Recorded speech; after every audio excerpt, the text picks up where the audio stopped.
최초의 LED 발명자는 미국의 물리학자인 닉 홀로니아. 그는 1962년 세계 최초로 보이지 않던 LED 불빛을 시각화해 실용화하는 데 성공했습니다. LED는 어떤 화합물을 쓰느냐에 따라 빛의 색깔이 달라지는데 초기의 LED는 오직 적색과 녹색 빛만 구현할 수 있었죠. 그보다 강한 청색 LED가 개발되기 전까지 LED는 다양하게 쓰이지 못했는데요. 그 이유는 무엇일까요? 적색, 녹색, 청색은 빛의 삼원색으로 불립니다. LED 조명은 이 삼원색을 사용해 다양한 빛을 낼 수 있는데요. 또 순수한 백색을 표현하기 위해서도 청색 LED는 꼭 필요한 요소였죠. 전자가 높은 데서 낮은 데로 떨어지면서 빛을 내는데 이 두 개의 에너지 차이가 얼마냐 하는 것이 나오는 빛의 파장 또는 색깔을 결정합니다. 그래서 제일 쉽게 만들어졌던 게 빨간색 LED였고요. 빨간색 LED는 이 에너지 차이가 작고 파란색으로 갈수록 이게 큽니다. 제일 어려웠던 것이 파란색 LED였습니다. 그 파란색 LED를 큰 이제 빛의 세기로 만드는 것이 정말 어려웠기 때문에 거기에 대해서는 노벨상이 주어졌습니다. 2014 Nobel Prize in Physics to Professor Isamu Akasaki at Mayo University, Nagoya. 과학자들의 오랜 숙제였던 고효율의 청색 LED를 개발한 것은 일본의 공학자들이었습니다. 그들은 질화 갈륨 기반의 청색 LED를 탄생시키며 새로운 광원의 시대를 열었는데요. 에너지 손실이 적고 환경 친화적인 빛의 기술을 창조한 공로를 인정받아 2014년 노벨 물리학상을 받게 되죠. 청색 LED의 탄생으로 백색 LED가 발명되며 다양한 조명 광원으로 활용될 수 있었고 수백 가지의 색감을 표현할 수 있게 됐습니다.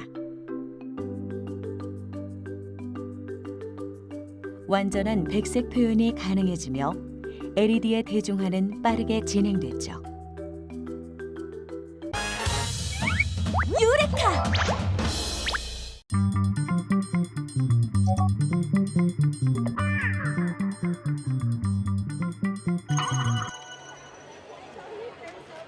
세계 최대 전자가전 박람회인 CES. 이곳에서는 미래 디스플레이를 좀 더 빠르게 만나볼 수 있는데요. 구불구불 이어진 16m의 길은 유연한 기판인 OLED 디스플레이 246장으로 만들어졌습니다. 또 구부리는 것을 넘어 롤러블, 즉 돌돌 감을 수 있는 TV가 등장했고 기존 LED보다 정교한 마이크로 LED로 개발된 146인치의 초대형 TV도 선보였는데요. 디스플레이의 진화는 영화관의 풍경도 180도 바꿔놨습니다.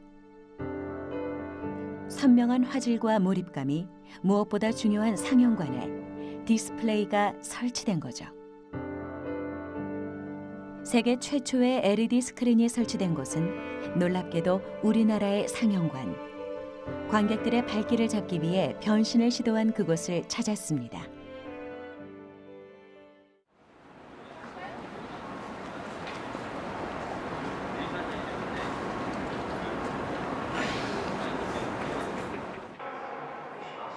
이곳은 영화 탄생 이후 120년간 이어진 극장에 대한 고정관념을 깼습니다. 영사기 없이 LED 스크린 자체가 TV처럼 빛을 내며 영화를 상영하죠. 이는 극장 역사에 있어 큰 변곡점이 될 기술이라는데요. 1894년도에 에디슨이 처음으로 그러니까 영사기를 발명을 했습니다. 이제 그 이후로 그 영사기, 프로젝터 기반의 영사 시스템의 영화관이 운영이 되고 있는데요. 영사기는 빛을 투사해서 스크린에 반사해서 바르는 방식입니다. 그런 반면에 이제 시네마 LED 같은 경우에는 이 픽셀, RGB로 구성된 픽셀 하나하나가 빛을 내고 그 빛을 조절해서 이제 컬러를 만드는, 색을 만드는 부분인데요. 사실 시네마 LED라는 이 프로덕트, 기술이라는 것이 자발광으로 만든 그 상영 기술입니다. 그 상영 기술이 처음으로 도입된 시네마 LED 상영관이라는 데 큰 의의가 있다고 생각합니다.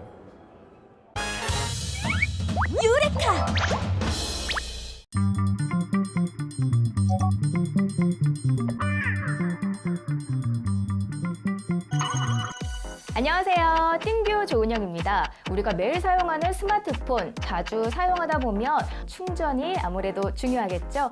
여러분께 평소보다 더 빠르게 충전할 수 있는 방법 지금부터 소개해 드릴게요.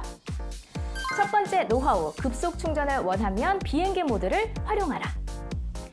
이렇게 비행 모드로 바꿔주시면 통신과 디스플레이에 소요되는 전력이 차단되기 때문에 충전 속도가 빨라집니다. 그런데 긴급하게 받아야 되는 전화가 있다면 초절전 모드로 변경해야 된다는 거, 오케이? 두 번째 노하우, 충전은 따뜻한 곳에서. 추운 곳에서 스마트폰을 충전하게 되면 속도가 늦어진다는 사실 잘 아시죠? 배터리의 리튬 이온은 온도가 낮아질수록 이동 속도가 감소하기 때문인데요. 그러니까 따뜻한 곳으로 이동을 하거나 아니면 옷가지 등으로 둘둘 감싸서 따뜻하게 온도를 높여주면 도움이 많이 되실 겁니다. 단, 너무 뜨거운 곳은 피해야겠죠? 세 번째 노하우, 충전 케이블은 굵은 것으로.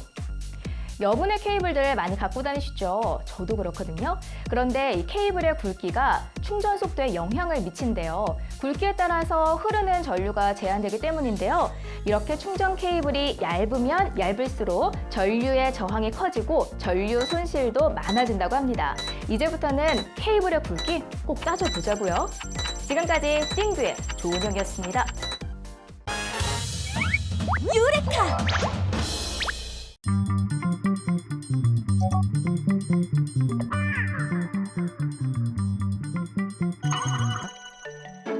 사물 인터넷 기술이 적용된 스마트 우산입니다.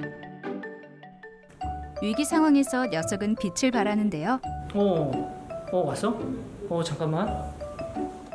바로 이런 상황.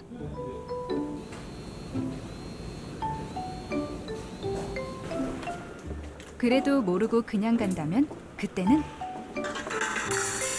경쾌한 음악으로 주인의 발걸음을 돌려 세웁니다.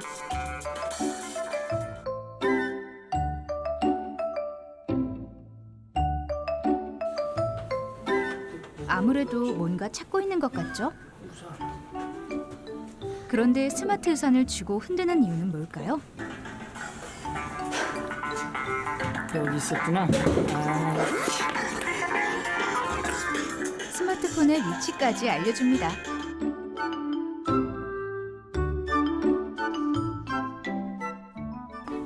내 친구 스마트 우산의 똑똑한 기능은 또 있죠. 녀석의 몸체를 흔들면 손잡이의 LED 색깔로 실시간 날씨 상황을 알려줍니다.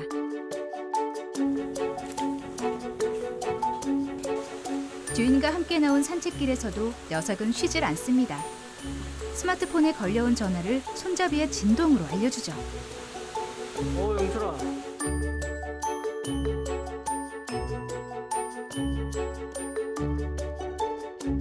내 친구 스마트 우산. 신통방통 참 재주 많은 녀석이죠.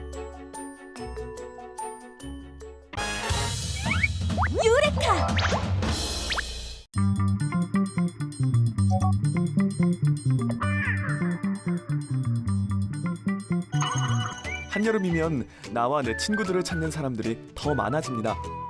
강렬한 자외선을 막기 위해서겠죠. 여기 모인 우리는 모두 제각각이지만 오랜 옛날 한 조상에서 갈라져 나왔다고 전해집니다. 송나라 시대 때 재판관들이 그 범인들한테 죄수들한테 그 표정을 감추기 위해서 수정에다가 연기를 씌워서 이렇게 그을림으로 만들어서 썼던 게 시초라고 나와 있어요. 우리의 탄생에 얽힌 또 다른 이야기도 있습니다. 1930년대 미국에서 전투기 조종사들을 위해 개발된 보안경이 그 시작이었다고 하죠. 그때 나온 얼굴의 반을 가리는 스타일의 선글라스. 여기에 숨은 과학이 있습니다.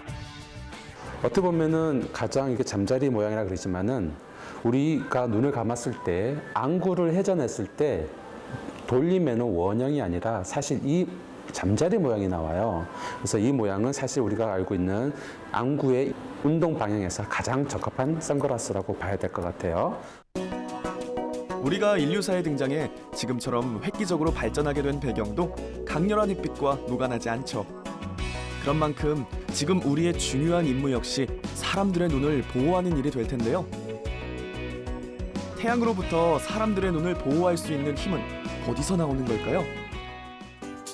자외선을 차단하는 UV 코팅 렌즈. 바로 여기에 그 힘의 비밀이 있습니다. 새 선글라스와 2년쯤 사용한 선글라스의 자외선 차단율을 비교해보면 UV 코팅 렌즈에도 수명이 있다는 사실을 알 수 있죠.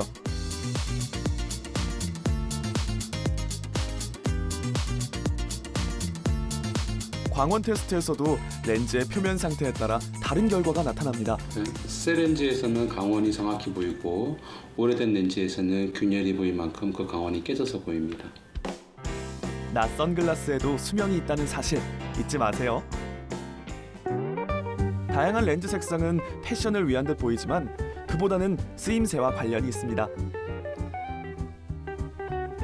회색 계열은 자연에 가장 가까운 색을 보여줘 일상용으로 쓰이고, 갈색 계열은 일몰전과 흐린 날에 적당하며, 녹색 계열은 뚜렷하게 볼 수 있어 장시간 착용에 적합합니다. 한편 카멜레온 같은 렌즈도 등장했습니다. 과연 어떤 렌즈일까요? 우리 말하는 이 변색 렌즈, 트랜지션 렌즈를 말하는데요. 광학적 반응에 의해서 햇빛을 받으면 자연적으로 색상이 변화가 되고, 그다음에 햇빛이 없으면 자연적으로 탈색이 되는 렌즈입니다. 변화무쌍 변색 렌즈, 주목받는 이유가 다 있었군요. 유레카!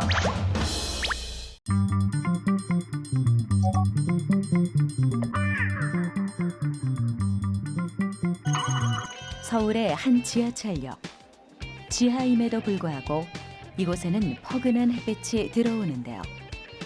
어두운 지하철역의 분위기를 바꾼 것은 인공 태양광 조명.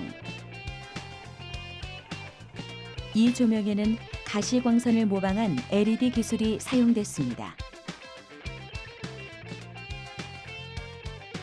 조명에서 나온 빛이 30mm 두께의 판을 통해 퍼지며 깊이 있는 파란 하늘을 만들어낸 거죠. 그런가 하면 LED는 식물 공장에서도 활약합니다. 알록달록 다양한 색의 꽃들이 가득한 스마트 온실. 식물에 LED 조명을 쪼여 광합성을 시키는 중인데요. 이 꽃들은 보기만 하는 것이 아닌 먹을 수도 있는 식용꽃들입니다. LED 조명은 식용꽃의 연중 생산으로 화훼농가 소득 증대에 도움을 줄 것으로 기대되죠. 저희가 식물 공장이라고 부르거든요. 이제 아파트 같은 건물을 지어놓고 거기에다가 로봇을 이용해가지고 상추나 여러 가지 작물들을 공장처럼 재배를 해가지고 출하하는 이런 사업을 지금 하고 있는데, 이게 옛날에 형광등이나 백일등이었으면 에너지 소비가 너무 많아서 꿈도 못 꿔요. 근데 LED가 들어오면서 에너지 효율이 굉장히 좋아지면서 실제로 빛을 이용해가지고 이렇게 식물을 키워서 파는 이런 사업을 이제 할 수가 있게 된 거고요. 유레카!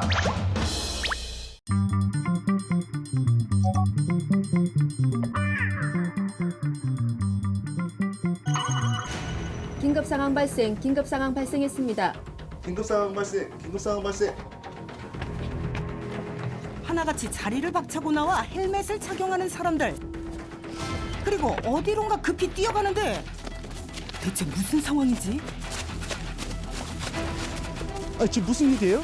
네, 산행중 실종자가 발생해서 추적 중에 있습니다. 산에서 실종자가 발생한 긴급 상황. 그런데 구조대원 복장은 아닌 것 같은데 대체 이 사람들의 정체는? 전화자 현재 위치 알려주십시오. 예, 저는 저쪽으로 주십시오. 네. 실종자를 찾아 수색하던 그때 저기다. 현인치 환자 찾았습니다. A팀, B팀 현재 위치로 이동 바랍니다. 호흡은 있지만 의식이 없습니다. 환자 상태 신호 보내겠습니다. 현장 영상 보내드리겠습니다. 이때 헬멧의 카메라처럼 생긴 부분을 이리 돌리고 저리 돌리더니 실종자 발견 현장에 가까이 가져가는 남자. 아니 영상을 어떻게 전달하시는 거예요? 네, 헬멧에 카메라가 장착되어 있어서 실시간으로 지휘통제실에 영상을 전송하고 있습니다. 이번엔 시계를 채운다? 갑자기 시계를 왜 채우시는 거예요? 예, 이거는 스마트워치인데 환자의 체온과 맥박 정보를 지휘소로 보내는 것입니다. 그리고선 헬멧을 통해 뭔가를 확인하는데 환자 상태 정상입니다. 상황 종료하겠습니다. 네, 고생들 하셨습니다. 네, 수고하셨습니다. 실제 상황 아니었어요? 예, 아니었습니다. 지금은 스마트 헬멧 모의 시험 상황 중이었습니다. 스마트 헬멧이 뭐예요? 예, 스마트 헬멧은요, 이와 같은 모습이고요. 스마트 헬멧 전면에 있는 카메라를 통해서 현장의 상황을 실시간으로 지휘소에 전송하게 되겠고요. 이와 같은 HMD 형태의 디스플레이 창을 통해서 환자의 상태를 알 수가 있습니다. 바로 실외 재난 현장에서 유 구조자의 생체 신호, 현장 상황 등을 실시간으로 공유해 조난자의 안전을 지키는 스마트 헬멧. 특히 헬멧에 달린 카메라를 통해 대원 대 대원, 대원 대 현장 지휘소 간 현장 상황을 공유할 수 있어 원활한 소통이 가능하다. 조난자의 안전을 지키고 보다 신속한 조치를 가능케 한 스마트 헬멧은 바로 이곳에서 탄생했다. 예, 본 스마트 헬멧 기술은 실외 재난 환경에 적합한 기술로서 특히 산악사고와 같은 광범위한 사고, 매몰 현장 등에 사용되어 생존자 구조에 도움을 주고자 만들었습니다. 스마트 헬멧을 착용하면 조난자뿐만 아니라 구조대원의 위치와 맥박, 체온, 호흡 상태 등의 실시간 데이터가 현장 지휘소에 전송되는데 이로써 구조대원의 안전 또한 지킬 수 있다. 환자 상태를 육안으로 체크해 주시고요. 스마트워치를 채워주신 후 영상을 보내주십시오. 현장 상황 공유를 통해 신속한 대처를 할 수 있을 뿐만 아니라 조난자의 최초 발견 시 상태를 데이터로 기록해둘 수 있다는 것 또한 장점. 이 환자의 상태가 그 지휘소뿐만 아니라 나중에 후송됐을 때 병원까지도 그런 정보들이 계속 이어지기 때문에 후속 조치에도 굉장히 유용한 자료로 활용될 수 있습니다. 유레카!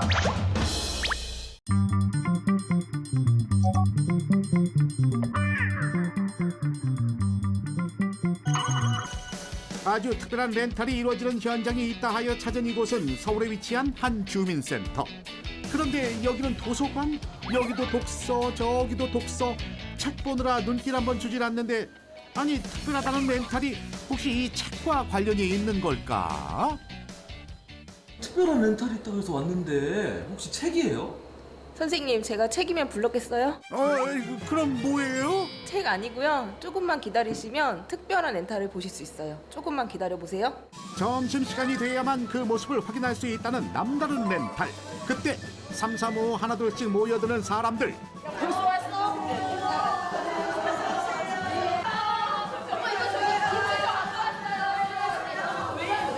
아니 특별한 렌탈이 있다더니 빌리는 게 아니라 오히려 음식을 잔뜩 싸가지고 왔다? 렌탈한다고 하시더니 음식을 갖고 오셨어요? 저희가요. 오늘 여기에 부엌을 빌렸어요. 부엌을 빌렸다고요? 네, 여기서 우리 오늘 송년회 할 겁니다. 맛있는 거 만들어서요. 들어는 봤나? 다른 것도 아닌 부엌을 통째로 빌리는 곳이라는데 여기는 원래 중대본부로 쓰이던 공간인데요. 주민들이 좀 편안하게 이용할 수 있는 공간이 필요하다는 의견들을 내셔가지고 저희가 이제 조성을 해서 주민들에게 대여하고 있습니다. 많은 이들이 한꺼번에 모여 사용할 수 있는 널찍한 부엌뿐 아니라 다양한 조리 도구까지 대여가 가능하다고. 부엌 공구들이 엄청 많아요. 이런 편리함 덕분에 특히나 모임이 많은 연말 지금 이때 많은 문의가 들어오고 있다는데 이곳 주민이라면 사전 예약을 통해 누구나 사용할 수 있는 공간이란다. 조그만 소모임부터 커다란 아주 큰 모임까지, 송년회 모임까지 할 수 있답니다. 오늘은 평소 자원봉사를 하며 친목을 다진 주부들의 송년회라는데 오늘 메뉴는 뭐예요? 닭볶음탕이랑 김치전이에요. 연말을 맞이해 손수 만든 한 끼를 나누자라는 취지로 장소를 알아보던 중 부엌을 빌릴 수 있다는 정보를 알고 이곳을 찾았다는 주부들.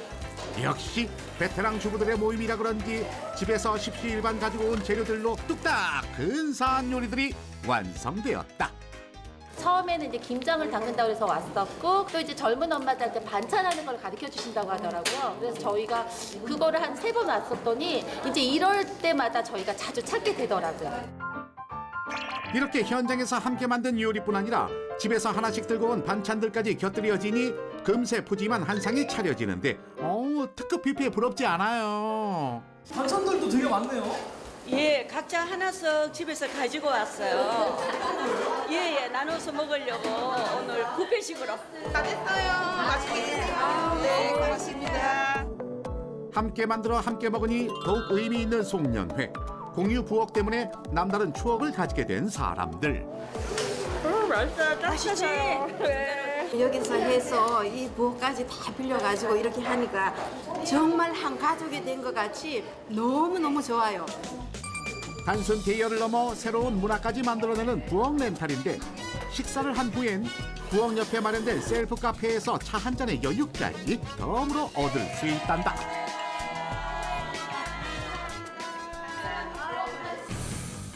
하지만 이게 다가 아니다. 이곳에 특별한 렌탈이 또 있다고요? 망치랑 그라인더요. 저는 전동 드릴이요. 망치에 잘 쓰겠습니다. 전동 드릴까지? 예, 감사합니다. 고마워요. 이건 또 무슨 렌탈이에요? 이것도 렌탈이에요. 렌탈이라고요? 공구 렌탈. 아하, 꼭 필요할 때가 있지만 사기엔 부담스러운 공구까지 대여하고 있다는데 단순한 공구부터 전문가용까지 세상에 없는 게 없네.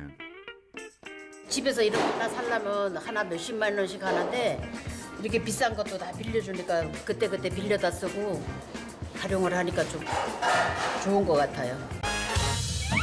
유레카!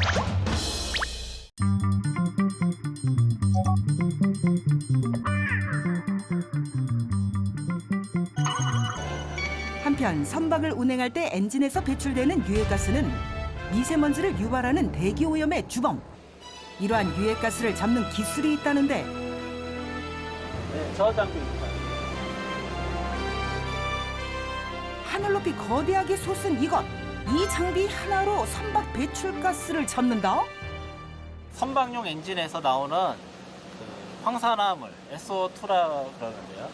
이제 황산화물을 해수로 세정을 하는 설비입니다. 선박 엔진에서 나오는 배기가스를 바닷물을 이용해 정화한다? 대체 어떻게 가능하다는 건지 직접 시범을 보여주겠다는 기술자. 이 엔진을 가동을 합니다. 가동을 하면 배기가스가 나가게 돼 있는데요. 그때 많은 황산화물이 나가게 됩니다. 하나, 둘, 셋. 우선 선박 배기가스 처리 장치를 꺼놓은 상태에서 엔진을 작동시켜 보기로 했다. 기둥 위로 새카맣게 나오는 이것이 바로 엔진에서 발생하는 유해가스. 다음으로 선박 배기가스 처리 장치를 켜놓은 상태에서 엔진을 작동시켜 보는데 좀 전까지 새까맣던 연기가 점점 투명해지더니 거짓말처럼 사라졌다. 바닷물을 활용하는 겁니다. 바닷물에 알칼리 성분이 있거든요. 알칼리 성분과 배기가스에서 나오는 황산화물이 반응을 해가지고 처리가 됩니다. 선박에서 나오는 유해가스가 장치 내부를 지나가면 바닷물을 분사해 유해가스가 씻겨 내려가도록 장치를 설계한 것이 핵심 기술. 이로써 더러운 공기는 정화하고 깨끗한 공기만 배출된단다. 그렇다면 과연 이 장치를 가동했을 때 유해가스는 어느 정도까지 저감될까? 결과는 아주 만족스러웠다.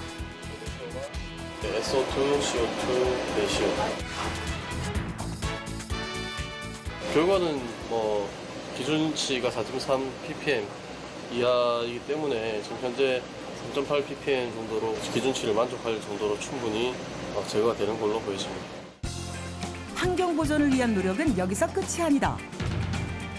선박 엔진이 가동될 때 배출되는 안 좋은 기체 속에 숨어있던 유해 물질들은 이렇게 끈적하고 새까만 덩어리로 모아준다는데